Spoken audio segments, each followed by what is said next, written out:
When you're looking for a fixer, it's strictly numbers. What am I buying it for? How much am I going to invest it? What am I able to sell it for? And figuring out if you're profit and if it's worth it, you move forward. If it's not worth it, then you move on to the next opportunity. How much does it cost to remodel a home? You watch those shows and say, oh, look at this piece of shit. And look how it looks now, and look how much money they made. That would be awesome to do. How are you able to do those accurate numbers if you're like a first-time investor?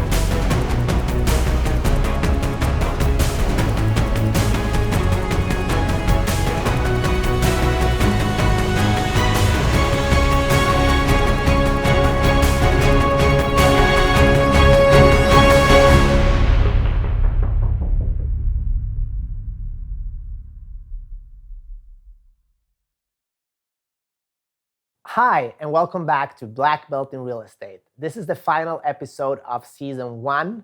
And before we get started, I just want to take a moment to acknowledge and thank you for being here with us, for watching the show, and for taking real estate investment seriously. So in this final episode, we're going to talk about the pros and cons of buying a fixer-upper. I know that a lot of people are watching the shows on TV where they do all this home improvements, and they're like, I want to take on a project like that. So let's just break it down and see if it's something that makes sense for you, what the pros and cons are, and what you can actually gain in equity and as far as investing. So welcome back to Black Belt in Real Estate. And as always, I have my mentor and real estate star, James Suarez, here with me. It's great to be here, Peter. We're approaching the end of this first season, and I feel a little bit sad because we've had such great moments here, sharing so much value. Well, I'm looking forward to season 2. Me too.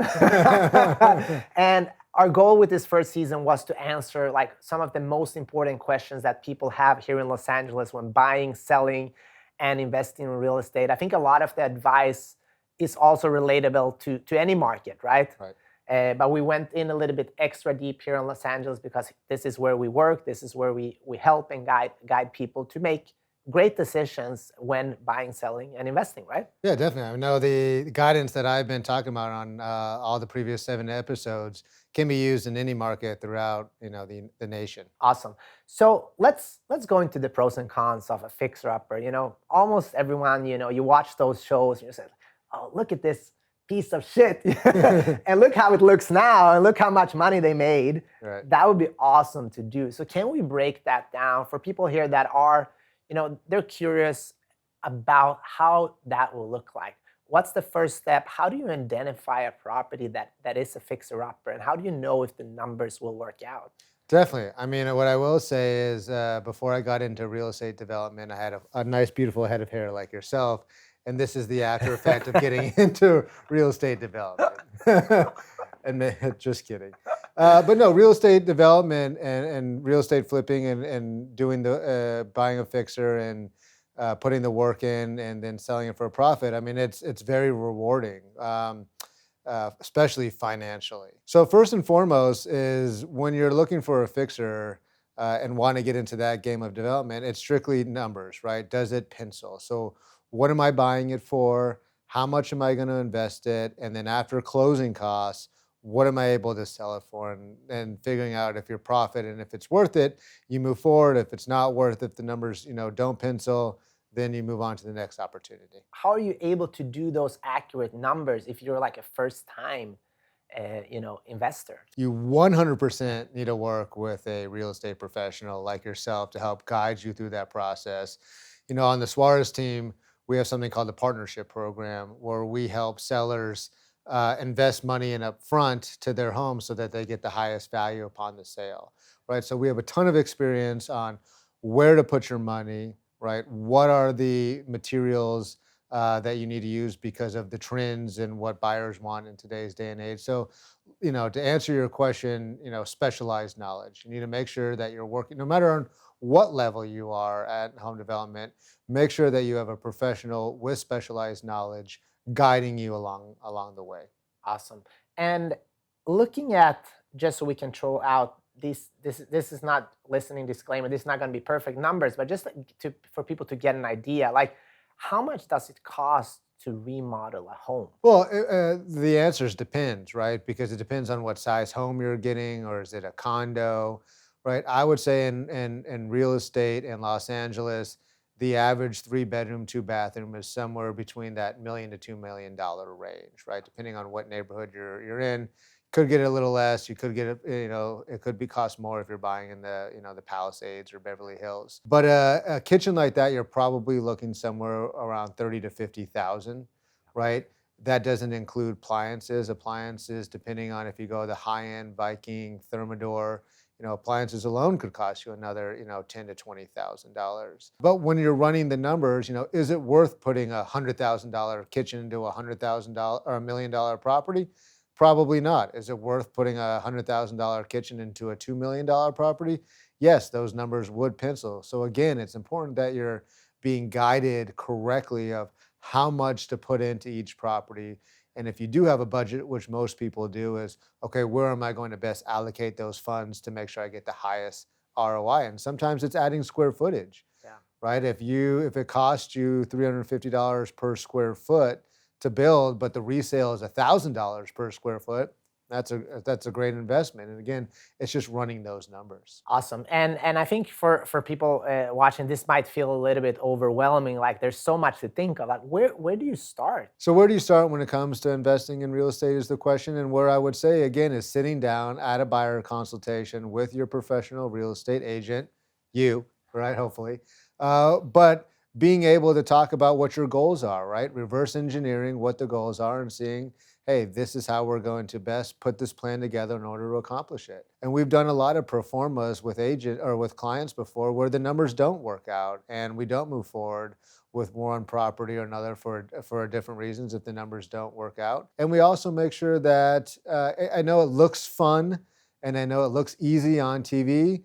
It can be fun, but it's complicated, right? You're working with contractors, you're working with vendors. Right now, with materials, there's delays because a lot of the materials come from overseas.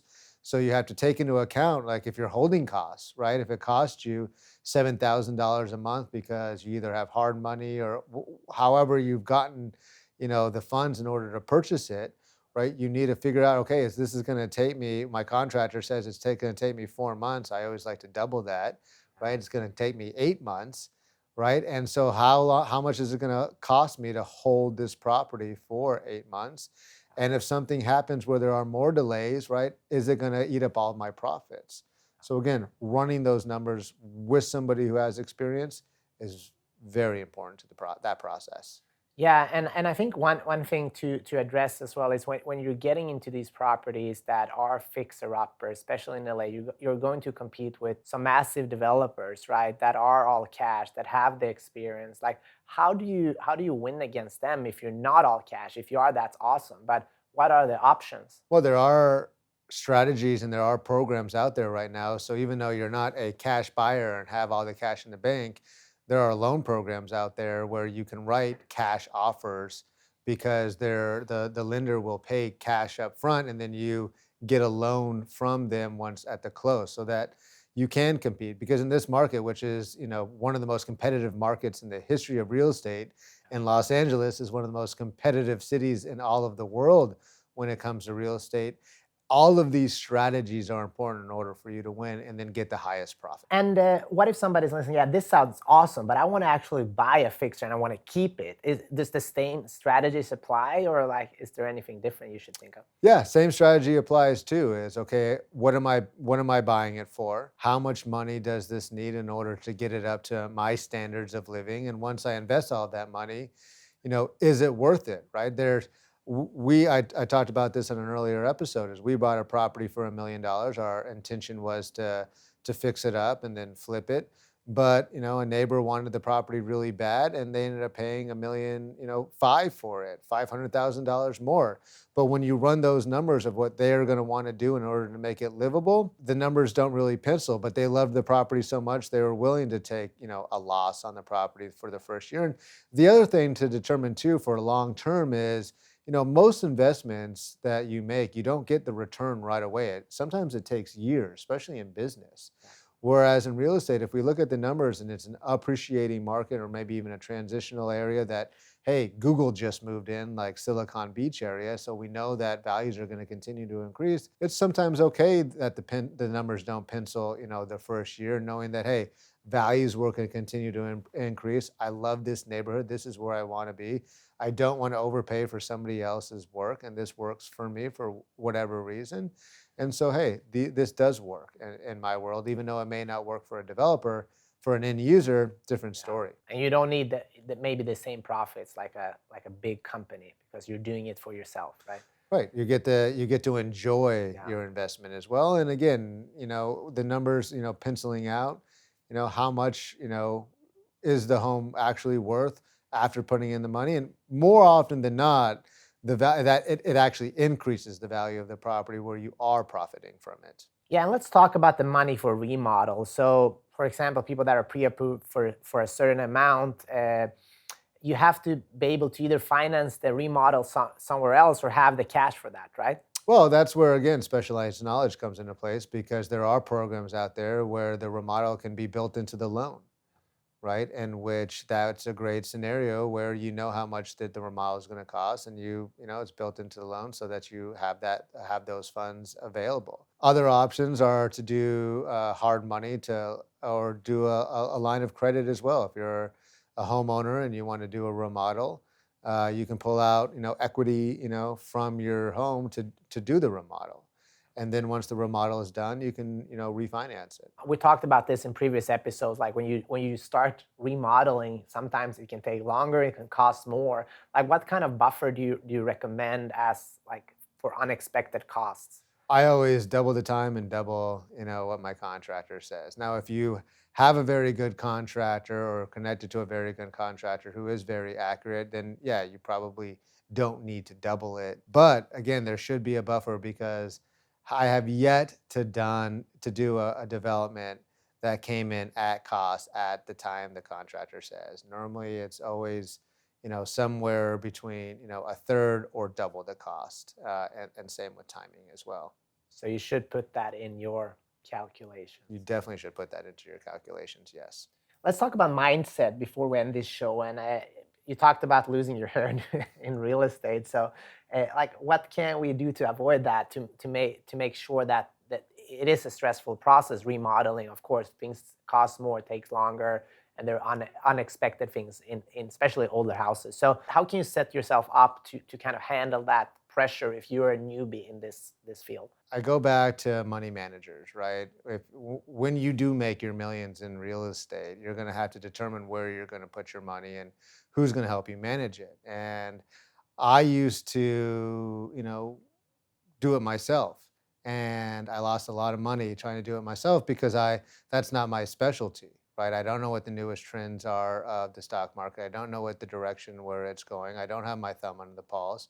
I have friends who dabble in it, so I dabbled in it, and that was the decision I made, and I ended up losing money, right? Versus now I go with someone who has my best interests, who was able to sit down with me and say, okay, what are your goals? Where do you want to end up? How risky do you want to invest? Where do you want to invest? And let's pick the best options.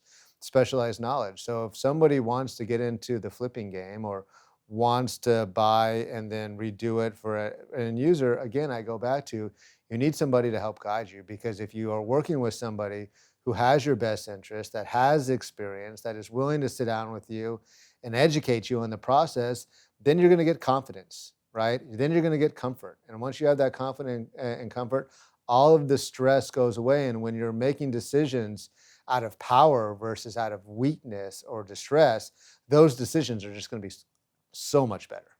Yeah, I think the whole theme of this season is clarity through expertise, right? Find somebody that you can really trust, and if you go back to the previous episode, we'll walk you through the different steps for that, and then kind of make that game plan and make it happen, right? Yeah, because it can be a lot of fun and it can be very, very rewarding. I mean, my financial situation is what it is because I did do a lot of bought a lot of fixers and fixed them up and either kept them and rented them or kept them and sold them. So there's a huge pot of gold at the end of that rainbow. It's just making sure that the journey to the end is one that will provide you the best possible outcome with the best possible plan of attack. Awesome.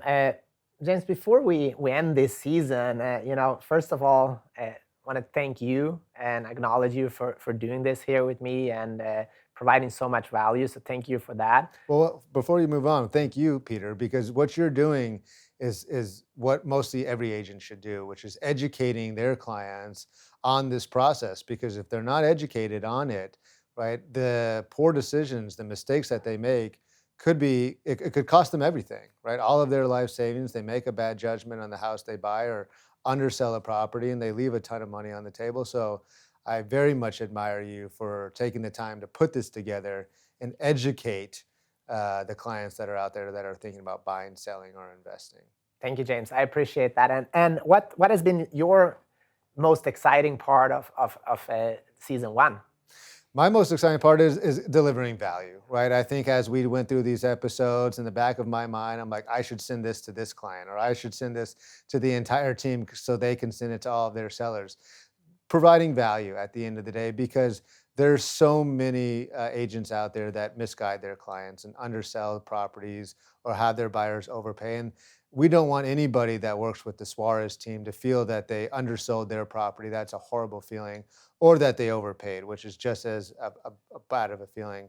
So being able to deliver value, because at the end of the day, if the audience, is coachable and they are willing to take, the guidance we gave them, I'm fully confident that they're going to achieve the best possible outcome. Yeah, thanks. And thanks again to everybody that you're here with us, you're watching, you're listening, and our goal is to be of service, and it's quite a unique feeling to be of service, especially when it comes to real estate, because it could be life-changing.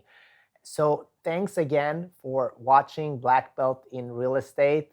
Season 2 is coming, don't worry, and we're gonna step it up for each and every episode. If you enjoy this show, please give us a review, share this with somebody that needs to hear this message, and just connect with us. We would love to talk to you and earn your business. So thanks again, and see you next season. This is Peter Jumrukovski, and on behalf of me and James Suarez with the Suarez team, we would like to say thank you for watching Black Belt in Real Estate. We would love to hear from you, and we would love to earn your business. If you're curious on working with us, please reach out.